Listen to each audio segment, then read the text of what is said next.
अब हमारा क्या है, उर्वरक उद्योग। उर्वरक उद्योग क्या होता है, यानी कि वही खाद वगैरह, आपका खाद वगैरह क्या है, इसी पे हमारी जो कृषि है पूरा निर्भर है। और आज अगर कोई समस्या हो जाती है तो हमारा जो खेती है अच्छे से नहीं हो पा रहा है। लेकिन मैं एक बात आपको बता दूं, अगर इसका अधिक उपयोग करेंगे तब वो आपकी जो खेत की उपज क्षमता है वह बिल्कुल कम हो जाएगी। अच्छा, आजकल क्या है, लोग प्राकृतिक खादों का उपयोग कम कर रहे हैं, गोबर खादों का उपयोग कम कर रहे हैं, केवल इसी नाइट्रोजन, पोटास, यूरिया, डाई, जिंक, इसी के ऊपर क्या एकदम पूरा निर्भर है। अगर आप इसका अधिक मात्रा में उपयोग करते हैं तो आपके भूमि के लिए हानिकारक भी सिद्ध हो सकता है। तो आप सोच समझ के उपयोग करना, ठीक।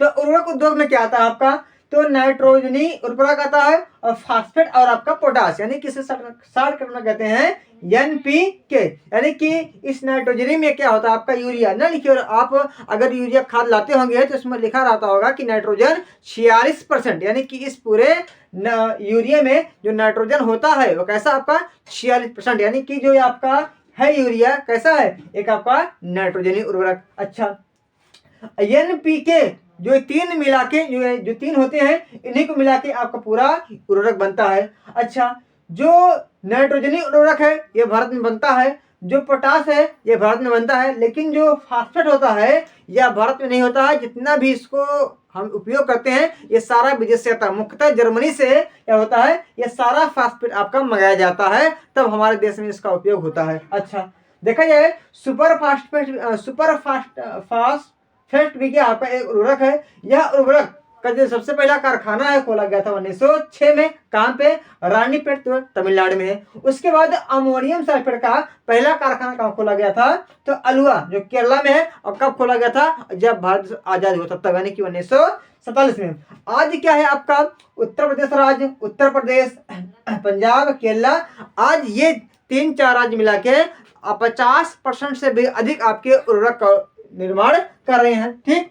अगर हम देखें खपत की बात, यानी कि इसका उपयोग कैसे करते हैं, तो आज पूरा भारत प्रति हेक्टेयर 133, यानी कि अगर मोटा मोटी आंकड़ा मतलब लिया जाए तो 1 कुंटल 34 किलो जो यह उर्वरक होती है प्रति 1 हेक्टेयर में लोग इसका उपयोग कर रहे हैं। यानी कि 1 हेक्टेयर का मतलब क्या होता है, तकरीबन 4 बीघे। तो 4 बीघे में 134 किलोग्राम, यानी कि 1 कुंटल 34 किलोग्राम खाद का उपयोग कर रहे हैं आप लोग, कैसा, ये उर्वरक वाले का। अच्छा, इसमें जो सबसे पहले नंबर पे आता है वो आपका पुडुचेरी, यानी कि पुडुचेरी जो केंद्र प्रदेश है ये सबसे अधिक मात्रा में इस उर्वरक का उपयोग करता है। सेकंड मात्रा आपका तेलंगाना है, और जो थर्ड नंबर पे आपका ये पंजाब है। यानी कि ये 3-4 आपके स्थान दिखाई दे रहे हैं, राज्य दिखाई दे रहे हैं, ये उर्वरक के उपयोग में क्या है, सबसे नंबर 1 पे है, ठीक। तो उम्मीद है कि यह उर्वरक उद्योग आपको मोटा मोटी समझ में आ गया होगा। इतना आप लिख देंगे तो आपको नंबर पूरा मिल जाएगा अगर आपके एग्जाम में आएगा तब।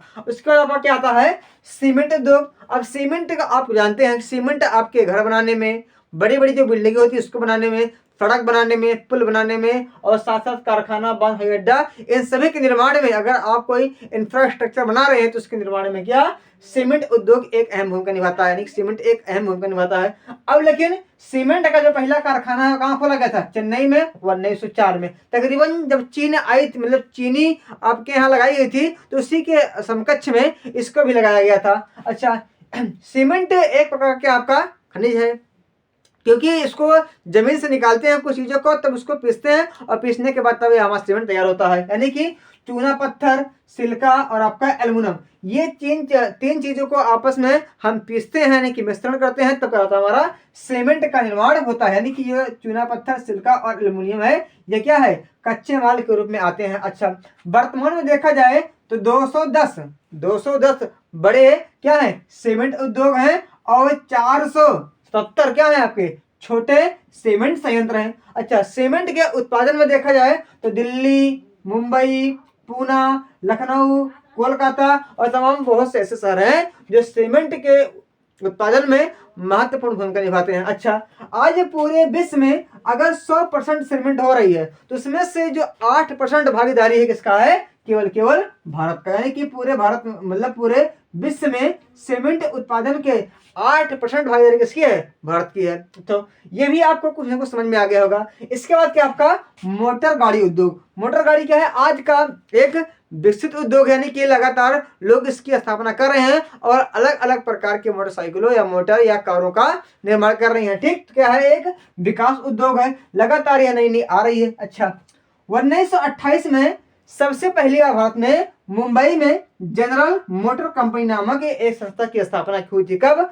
1928 में। और यह जो कंपनी थी अलग अलग कार, ट्रैक्टर, बस, ट्रक, स्कूटर, मोटरसाइकिल, अनेक प्रकार के वाहन का निर्माण करती थी। आज देखा जाए जो तिपहिया वाहन है, इस तिपहिया वाहन के उत्पादन में भारत क्या है, नंबर 1 पे है। क्या है? नंबर 1 पे है। और लखनऊ, अहमदाबाद, कानपुर ऐसे जो शहर हैं ये आजकल क्या है, आपके वाहन के निर्माण में महत्वपूर्ण भूमिका निभाते हैं। यानी कहने का मतलब है कि कुछ राज्य बताइए उनको वह किस उद्योग के लिए प्रसिद्ध हैं, उनमें जो फैक्ट्रियां हैं कैसे कब लगी थी, बस इन्हीं के बारे में हमको जान लेना है और एग्जाम में हमको लिख देना है। इसमें आपका 1 नंबर क्वेश्चन आ सकता है, आपका दीर्घ भी आ सकता है। दीर्घ ऐसा मुश्किल है लेकिन मुख्यतः इसमें जो 1 नंबर बहुविकल्पीय है, ये जो आपके लघु उत्तरीय हैं या फिर कुछ मैपिंग क्वेश्चन है ये आएंगे, तो इनको आप थोड़ा सा लिख लेंगे, समझ लेंगे। अब हम मिलते हैं रसायन उद्योग। रसायन उद्योग क्या है कि आजकल जो आपकी तमाम चीजें आ रही हैं, चाहे आपका दवाइयाँ हो या अनेक प्रकार की चटनी वगैरह आ रही है ना, तमाम प्रकार से क्या होता है, आप इस रसायन उद्योग से बने वाले सामानों का उपयोग करते हैं। आज क्या है, रसायन उद्योग बहुत ही तेजी से क्या हो रहा है, विकसित हो रहा है। आज पूरे एशिया में यह नंबर 3 पहुंच गया है और पूरे विश्व में यह 12 स्थान पे, यानी कि तेजी से विकसित होने वाला अगर कोई उद्योग है तो आपका क्या है, रसायन उद्योग है। यानी इसमें केमिकल से नए नए सामान बनाते हैं और उसका उपयोग अपने जीवन में करते हैं। या क्या है, विश्व में सबसे तेजी से विकसित होने वाला क्या है, एक उद्योग है। क्या है, एशिया का सबसे बड़ा तो नहीं लेकिन कैसा है, तीसरे नंबर का क्या है, उद्योग है। और साथ साथ अगर देखा जाए इसकी जो पोजीशन है विश्व में वह कितने नंबर पे है, 12वें नंबर पे। इसका जो प्रकार है, इसका जो प्रकार होता है वह 2 प्रकार का होता है। पहला आपका क्या है, पहला आपका है अकार्बनिक वाला और दूसरा क्या आपका कार्बनिक वाला। अब कार्बनिक से क्या बनता है और अकार्बनिक से क्या बनता है, जो कार्बनिक है उससे बनता है कि आपका दवाई वगैरह और आपका प्लास्टिक वगैरह, कृत्रिम और बहुत से सामान है, औषधियां हैं, इससे बनाते किससे, आपके कार्बनिक वाले उद्योग से। और अच्छा, कार्बनिक और अकार्बनिक सिंपली बात है, जिसमें कार्बन की मात्रा पाई जाए वह कार्बनिक है और जिसमें ना पाई जाए वह अकार्बनिक है। तो अकार्बनिक से क्या होता है, आपका जो कांच होता है, जो आप चिपकाते हैं गोंद वगैरह ना, गम गोंद, ठीक, लेई, किससे बनता है आपके, यह बनता है आपके अकार्बनिक से।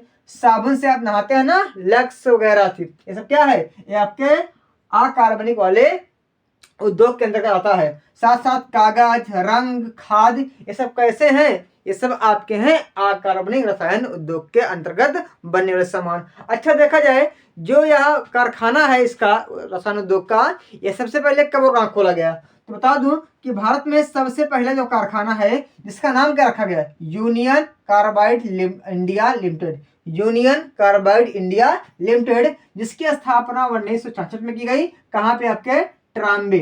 ट्राम्बे कहाँ पे है, तो महाराष्ट्र में है, एक शहर है ट्राम्बे, वहां पे सबसे पहला यूनियन कार्बाइड इंडिया लिमिटेड की स्थापना की गई। लेकिन जो यह कंपनी थी यह प्राइवेट थी। कैसी थी, प्राइवेट थी, नहीं कैसी थी, निजी क्षेत्र की यह कंपनी थी। तो अच्छा, पहला सरकारी यानी सार्वजनिक कब खोला गया, तो 1969 में, इसके 3 साल बाद 1969 में खोला गया। क्या है, एक सार्वजनिक कारखाना, इसका नाम रखा गया क्या, इंडियन पेट्रोकेमिकल्स लिमिटेड, और कहाँ खोला गया, तो बड़ौदा गुजरात में। यानी सबसे पहली जो कंपनी खोली रसायन की प्राइवेट थी, कब खोली गई, 1966 में, और सबसे पहला कब खोला गया सरकारी वाला, 1969 में। प्राइवेट वाला का नाम क्या है, यूनियन कार्बाइड इंडिया लिमिटेड, इसका नाम क्या है, इंडिया, मतलब इंडियन पेट्रोकेमिकल और लिमिटेड। तो यह क्या है, आपका थोड़ा सा रसायन उद्योग है। रसायन उद्योग के बाद आपका नंबर किसका आता है, सूचना प्रौद्योगिकी और इलेक्ट्रॉनिक उद्योग। इसके अंतर्गत हम चीजें क्या देखते हैं, तो टीवी कैसा है आपका, इलेक्ट्रॉनिक वाला का है, telephone, fridge, AC, computer, mobile, ये तमाम ऐसी चीज जो आ रही है सब इलेक्ट्रॉनिक और आपकी क्या है, सूचना प्रौद्योगिकी वाली चीजें हैं। अच्छा, यह किसके ऊपर निर्भर है भैया, यह जो केवल आपके दिमाग के ऊपर है। आगे आदमी इतना डेवलप होगा, जितना अच्छे से पढ़ लेगा, जितना अच्छे से वैज्ञानिक तौर तरीका सीखेगा, उतना अधिक मात्रा में क्या होगा, इसका विकास होगा। आज क्या है, भारत के एक ऐसा जहाँ पे मतलब शहर है जहाँ पे क्या हो रहा है, सबसे अधिक मात्रा में इलेक्ट्रॉनिक सामानों का उपयोग यानी कि निर्माण किया जा रहा है। जिस वह कौन सा आपका बेंगलुरु है। इससे कहते हैं भारत की सिलिकॉन सिटी, जैसे कहते हैं क्या, इलेक्ट्रॉनिक राजधानी। अच्छा देखा जाए जो सूचना प्रौद्योगिकी वाले सामान है मुख्यतः बनते कहाँ है, तो बेंगलुरु में सबसे अधिक बनते हैं, लेकिन उसके अलावा मुंबई, दिल्ली, हैदराबाद, पूना और नोएडा इत्यादि शहरों में यह मतलब बन रहा है। अच्छा, इसमें जो महिलाएं होती हैं उनको भी थोड़ा सा काम करना, मतलब उनको काम मिल जाता है, उनको रोजगार मिलता है। आज इस क्षेत्र में, इस कारखाने में, इस कंपनी में तकरीबन 30% से अधिक क्या है, महिलाएं काम कर रही हैं। तो इस प्रकार क्या हुआ, आपका पूरा उद्योग वाला चैप्टर समाप्त हुआ, मतलब